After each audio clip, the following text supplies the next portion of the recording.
Today's Thursday. Since the beginning of the year, since January 6th, I have been insisting on changing our mindset. I've been speaking about the bride price or dowry. I told you that it is something very important for Africans but not for Westerners. For Westerners, the dowry does not hold much significance. But for Africans, whether they are in Africa or in Europe, the dowry is a very, very important part of their culture. And today marks the end of this topic on the dowry. From the start, I told you that I respect African tradition. I am not against African tradition, but I have emphasized the need for a change in mentality because tradition, in itself, is not bad. However, some things must evolve, because we can become slaves or prisoners of tradition. I have spoken to you about the excessive demands in dowry, especially in many African countries. A girl's father may demand $3,000, $5,000. I learned that in some countries, it is even $5,000. You are asking $5,000 from a young man who is just starting out in life, who does not have that kind of money, and you know very well that his parents do not have that kind of money either, yet you force them into debt. And the young couple starts off their marriage with debts that they will be repaying for 5 or even 10 years. Beyond the dowry, you also know that there is the wedding itself. And in some countries, there is even a pre-dowry ceremony and there are costs associated with it. Then there is the dowry, then the wedding. All these ceremonies might cost $10,000 or even more, while the couple does not have that amount. A person earning $300 a month is asked to come up with $10,000 or $15,000 to marry your daughter,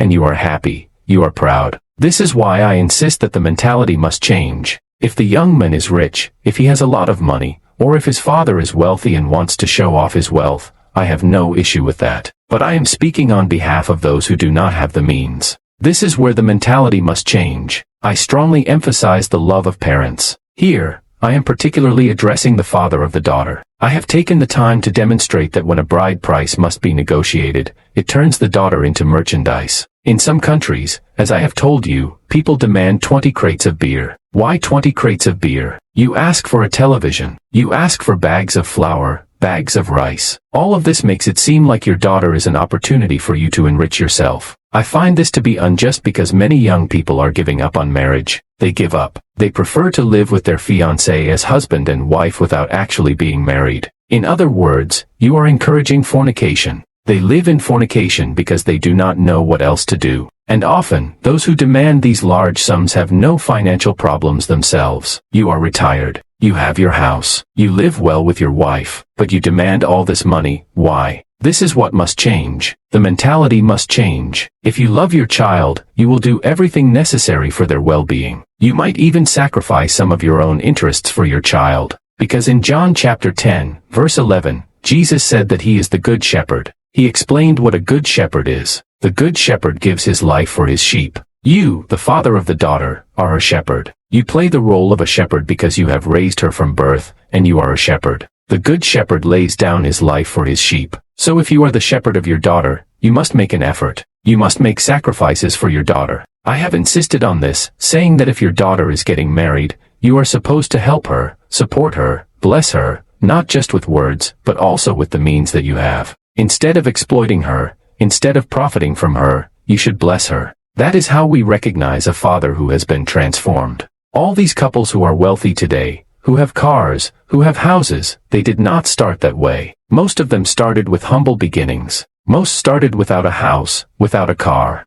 When I got married, my wife and I took the bus because we did not have a car. So, you must give young couples the time to grow, the time to rise, the time to progress. Because if you do not, you will push them into starting their marriage in debt. Imagine starting a marriage already burdened with debt. A parent whose mentality has changed, who has been transformed, will focus first on the attitude and character of the young man. Is he a young man who prays, who fears God, who is serious, who works? That is what matters. A young man who is generous, who will take good care of your daughter. But instead of looking at his character, his generosity, his behavior, people look at the money, they look at the check. This is a mentality that must change. As I said from the beginning, I am addressing parents who fear God, who know God. If you believe in God, if you have faith, this is what the Holy Spirit leads us to do. The Word of God pushes you to be a good shepherd for your daughter. Avoid unnecessary expenses, do only what is necessary. If the young man does not have the means, a simple gift is enough. If he has the means, that is fine. But prioritize the future and well-being of your children. because the young man who marries your daughter will be your son-in-law, but he will also be your son. I hope that those who have spiritual ears have understood the message of the Holy Spirit. If you have been blessed, share these messages with others. They will thank you one day.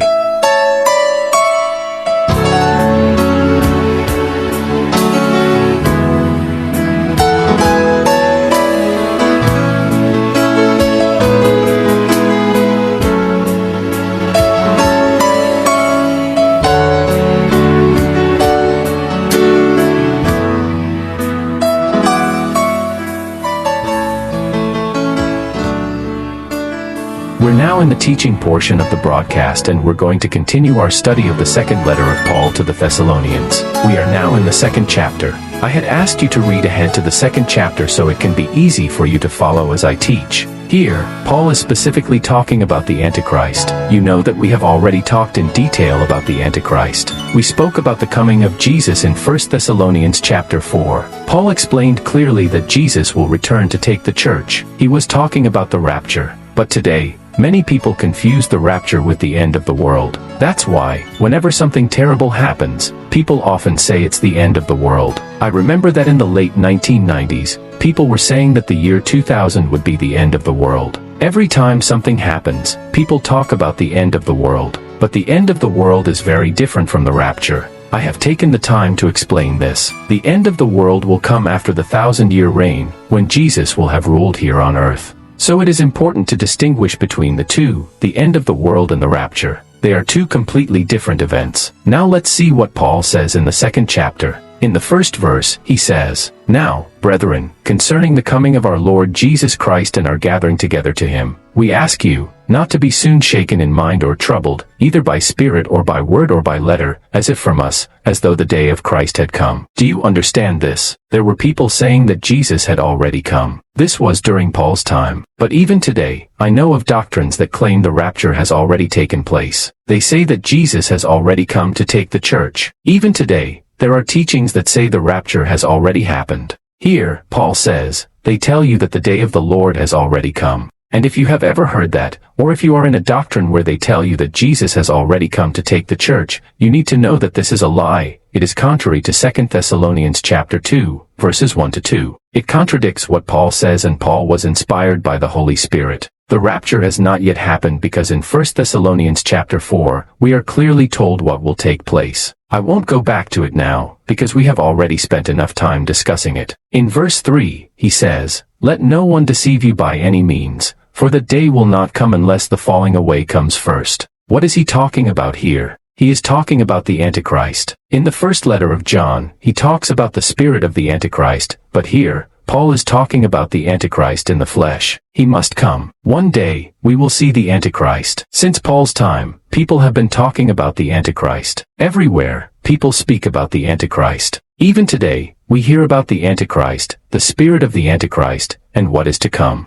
There will be the mark of the beast on the forehead or on the right hand. All of this is abstract, it is spiritual. But here in verse 3, Paul says, "The men of sin must be revealed, the son of perdition." Who is the men of sin? It is the Antichrist in the flesh. I have told you that after Jesus takes the church, when the church is caught up to meet the Lord in the air, there will still be people left behind on earth. And there will be 7 years of the Antichrist's rule. And he will no longer be just a spirit, the Antichrist will be a man in the flesh. A man born of a man and a woman, just like you and me. He is called the man of sin, the son of perdition. Why? Because he is already judged. He will not be able to repent. It is the same with Satan. Satan is already judged. The son of perdition will fight against the Lord deliberately, knowing that he is opposing Jesus. Today, there are those who oppose the word of God out of ignorance. They don't know, they believe they are right. But the Antichrist will knowingly defend Satan and oppose Jesus, fully aware that Jesus is the truth. That is why he is called the son of perdition. In verse 4, Paul says, "Who opposes and exalts himself above all that is called God or that is worshipped." Here again, he is talking about the Antichrist in the flesh. He will have great power, political power, economic power, and people will worship him. But worse still, verse 4 says that he will even sit in the temple of God. Which temple is he talking about here? It's the temple of God that will be built in Jerusalem, in Israel. And for your information, everything is already in place for the construction of the temple of God. Everyone agrees that the temple of God must be built, because without the temple of God, Worship cannot take place. There must be a temple of God, and the Antichrist will sit in the temple of God, proclaiming himself to be God. At first, he will act like a prophet, like someone who represents God. But in the end, he will sit on the throne and declare himself to be God. That is the Antichrist, and this will happen during the 7 years when the church will already have been raptured. Now, I have a question. If the Antichrist is indeed alive in the flesh, and if plans are being made to build the temple of God in Israel, why don't we see him physically? Why hasn't he revealed himself yet? That is the question, and tomorrow, you will have the answer. May I bless you, and have an excellent day.